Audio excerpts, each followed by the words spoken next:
अस्सलाम वालेकुम मेरे समझदार पाकिस्तानी और रेहान तारिक और आप मेरा यूट्यूब चैनल और फेसबुक पेज देख रहे हैं। करोड़ हा दुरूद आका दो जहां नबी मेहरबान मोहम्मद मुस्तफ़ा सल्लल्लाहु अलैहि वसल्लम पर। इस दुआ और इस उम्मीद के साथ इस व्लॉग का आगाज करते हैं कि अल्लाह रब्बुल इज्जत इस मुल्क के फैसला साजों के दिलों में समझदार पाकिस्तानियों के लिए नरमी पैदा कर दे।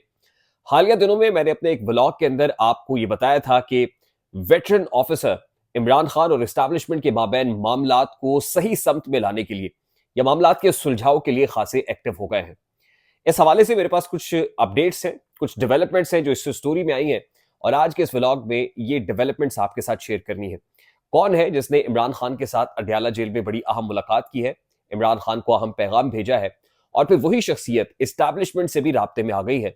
इस्टेब्लिशमेंट से कुछ बातचीत हो रही है और इन रिस्पॉन्स यानी जवाबन इस्टेब्लिशमेंट की जानिब से भी कुछ शराइत आयद की जा रही हैं। आने वाले दिन इमरान खान की रिहाई से मुताल्लिक कितने अहम है, इमरान खान और इस्टेब्लिशमेंट के माबैन फायर फाइटिंग हो पाएगी या नहीं हो पाएगी, खास तौर पे माह अप्रैल कितना क्रूशल हो गया। यानी माह रमजानुल मुबारक के बाद जो अप्रैल का महीना शुरू होगा, अप्रैल तो वैसे रमजान मुबारक के रोजे भी अप्रैल में आएंगे, लेकिन अप्रैल के वस्त में या अप्रैल के इख्तिताम में इमरान खान की रिलीज के हवाले से क्या होने जा रहा है, यानी इमरान खान साहब की रिहाई से मुताल्लिक क्या होने जा रहा है और मुमकिन रिहाई के बाद क्या होगा। यानी एस्टैब्लिशमेंट जो फोर्स ही कर रही है कि अगर इमरान खान बाहर आता है तो किस शर्त पे आएगा और अगर इमरान खान बाहर आ जाता है तो फिर इमरान खान को कैसे टैकल करना है। यह मामला बड़ा एक क्रूशल फेज में दाखिल हो गया है। विफाकी काबीना के हवाले से जैसे मैंने आपको कहा था कि चंद घंटों में कुछ नाम फाइनल कर लिए जाएंगे, तो जो पहले फेज में कुछ नाम फाइनल हुए हैं, ये नाम वैसे तो पाकिस्तान मुस्लिम लीग नून और पीपल्स पार्टी की राब्ता कमेटी के माबैन मुशावरत में लॉक कर लिए गए थे। अब वो नाम भी मंजर-ए-आम पर आ गए हैं। आज के इस व्लॉग में वो काबीना के फर्स्ट फेज में जो नाम है जो हल्फ उठाने जा रहे होंगे वो मैं आपके सामने रखूंगा और उसके बाद कुछ मुल्जिमान ऐसे हैं जो जिना हाउस और पर हमले और जलाओ घिराव से मुताल्लिक केसेस में नामजद थे। इंसदादी दहशतगर्दी अदालत के अंदर उनकी जमानत के केसेस लगे हुए हैं। आज अदालती अमले ने क्या कहा और बड़ा इंटरेस्टिंग मामला है कि जज साहब ने अभी चार्ज छोड़ा नहीं है, लेकिन अदालती अमला क्यों रिफ्यूज कर रहा है, ये इनकारी क्यों हो गया आज, ये मामला भी आज के इसी व्लॉग में आपके साथ शेयर करेंगे। पेशतर इससे कि मैं डिटेल्स आपके सामने रखूं, मैं इंतहाई अदब से आपसे रिक्वेस्ट करता हूं कि अगर आपने हमारा चैनल सब्सक्राइब नहीं किया, चैनल को सब्सक्राइब कर ले। अगर वीडियो पसंद आए तो लाइक और शेयर करना इसलिए मत भूलिएगा कि इससे हमारा मैसेज तक पहुंचता है और अगर बेल आइकन प्रेस करेंगे तो ऐसी बहुत सारी वीडियोस आपकी निगाह से गुजरती रहेंगी। सबसे पहले मैं आपको बता दूं कि 72 मुल्जिमान थे जो जिना हाउस हमला और जलाओ घिराव केस के अंदर जिन पे थाना तुफैल रोड के अंदर मुकदमा दर्ज थे, FIR का इंदराज वहां पर हुआ था। इनमें से कुछ मुल्जिमान ऐसे हैं जिनको जमानत पर रिहाई मिल चुकी है और जिन जज साहब ने ये जमानत पर रिहाई दी उनका नाम मोहम्मद नवीद इकबाल है। ये वही जज साहब हैं इंसदाद दहशतगर्दी अदालत के जिनका हाल ही में तबादला किया गया है, लेकिन अभी इन जज साहब ने चार्ज छोड़ा नहीं है, यानी अभी मनसब पर बराजमान है।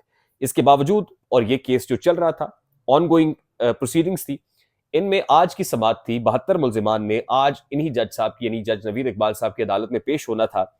आज जो अदालती अमला है उसने इनकार कर दिया, यानी वकला से जब बात हुई तो साफ इनकार कर दिया कि जज साहब बावजूद इसके कि ड्यूटी पर मौजूद है, तबादला उनका हो गया है, ड्यूटी पर वो है, चार्ज छोड़ा नहीं है उन्होंने, लेकिन ये केस अब 12 मार्च को सुना जाएगा।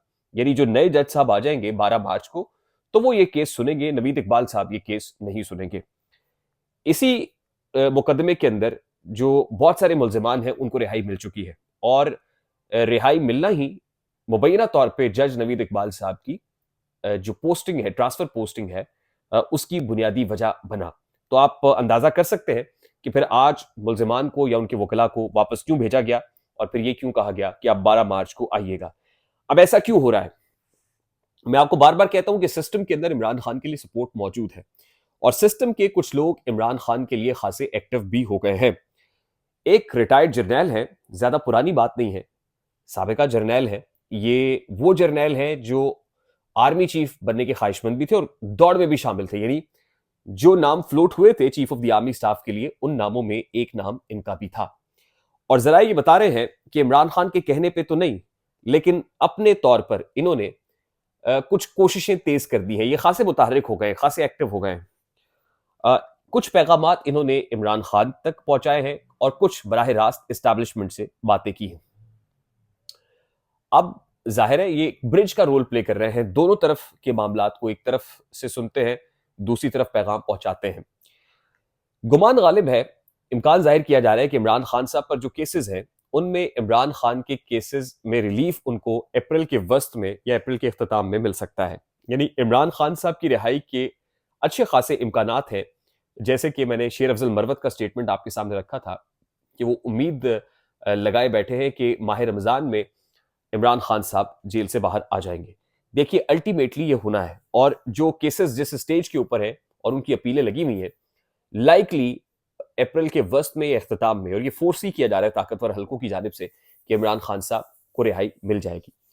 अगर इमरान खान साहब को रिहाई मिलती है तो एक बहुत बड़ा मामला ये है कि वो उसी एंटी एस्टैब्लिशमेंट नैरेटिव के ऊपर चलते रहते हैं, मजीद सड़क गर्म करने पे आते हैं, पार्लियामान के अंदर इस हुकूमत का नाटका बंद करते हैं, तो बहुत मुश्किल हो जाएगा। हाँ, इमरान खान को यह कहा जा रहा है कि अगर वो सिस्टम के अंदर रह के कोई रास्ता बनाना चाहे, पार्लियामान के अंदर रह के जमहूरी अंदाज में, तो सिस्टम उनको जो है वो कॉर्नर्ड नहीं करेगा या उनको तंग नहीं करेगा। देखिए उसकी एक मुमकिना सूरत हाल हो सकती है जो मैं आगे चल के आपको बताता हूं, और इस मुमकिना सूरत हाल से मुतालिक मैंने एक बड़ी सीजन पॉलिटिशियन से और सिस्टम के अंदर मौजूद पॉलिटिशियन से पूछा और उस पर भी मुझे मस्बत जवाब मिला।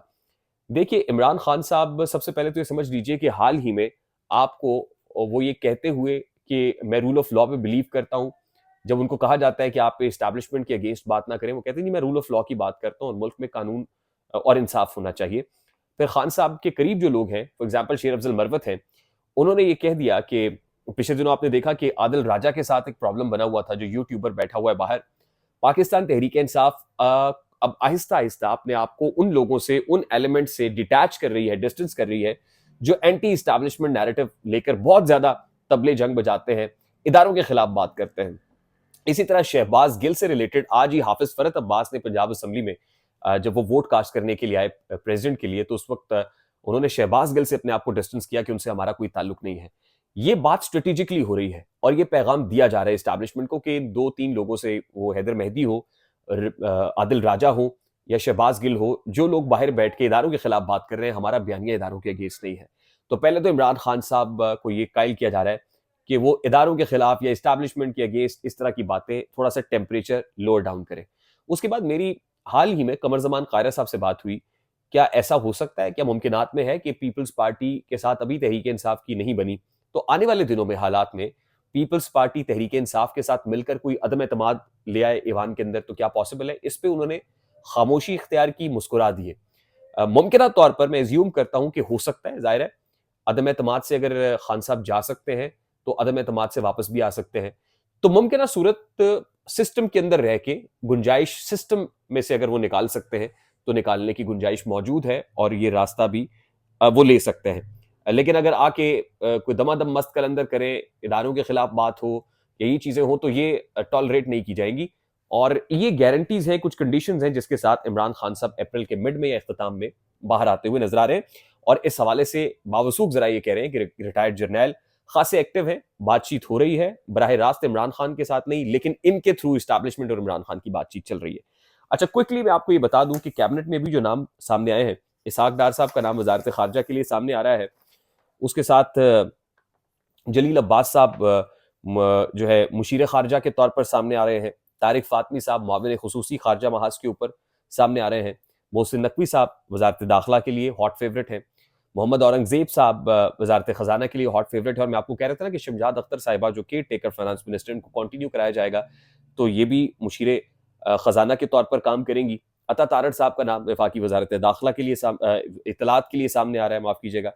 उसके साथ साथ मुसद्दिक मलिक साहब का वजीर तवानाई के तौर पर नाम सामने आ रहा है। ख्वाजा आसिफ साहब जो है वो वजीर दिफा का कलमदान संभालेंगे। इसी तरह एहसन इकबाल साहब जो है वो प्लानिंग एंड डेवलपमेंट की जो मिनिस्ट्री है उसके लिए उनका नाम सामने आ रहा है। तो अभी तक ये कुछ नाम है जो लॉक किए गए हैं और ये हल्फ बर्दारी के अंदर जब कैबिनेट ओथ लेगी तो उसमें आपको दिखाई भी देंगे। आई होप मेरी बात आप तक पहुंची होगी। अगर पहुंच जाए तो वीडियो को लाइक और शेयर करना मत भूलिएगा।